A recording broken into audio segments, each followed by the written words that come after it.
Hello and welcome back to Life's Biggest Questions. I'm McKenzie-Lefurgey. During his congressional testimony, Mark Zuckerberg stated that, quote, "There will always be a version of Facebook that is free."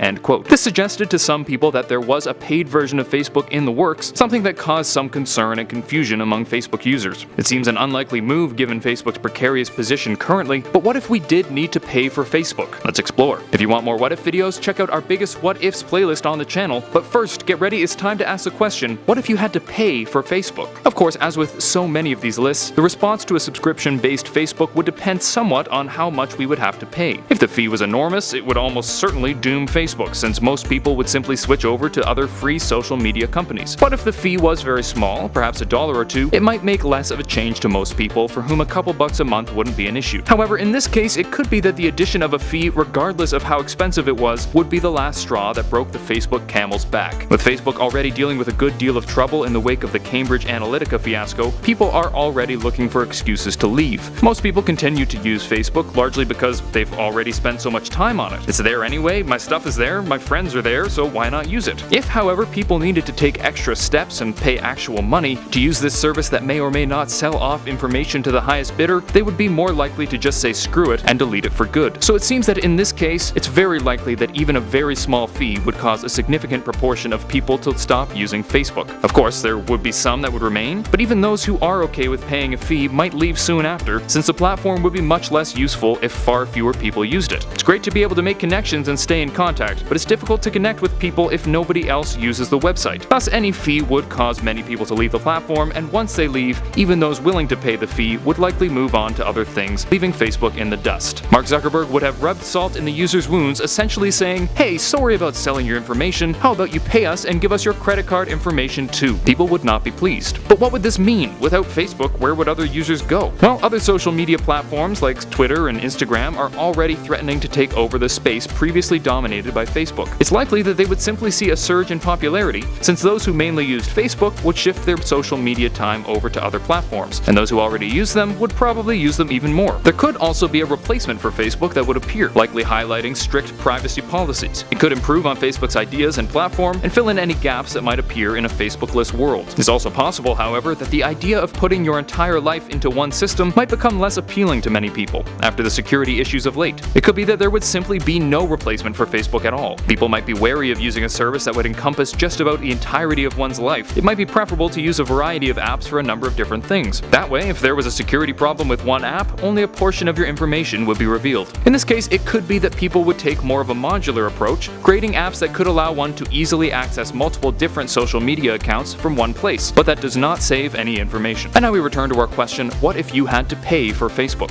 Well, if it was a large fee, it would spell the death of Facebook. It's possible that a very small fee would be deemed acceptable, but at the same time, people are so close to leaving as it is that even $1 a month could spell disaster. In Facebook's wake, other existing social media services would see a surge in use, and we would likely see some attempts at replacing Facebook. As it stands, a paid Facebook is highly unlikely to appear, but if it did, the company would be in big trouble. Thank you for watching Life's Biggest Questions. I hope this was interesting and informative, and maybe even inspired you to look into it further on your own. If you like this video, please thumbs up and subscribe to the channel down below. While you're down there, let me know if you would be willing to pay to have Facebook. Until next time, I'm McKenzie-Lefurgey with Life's Biggest Questions, wishing you the best of luck on your quest for answers.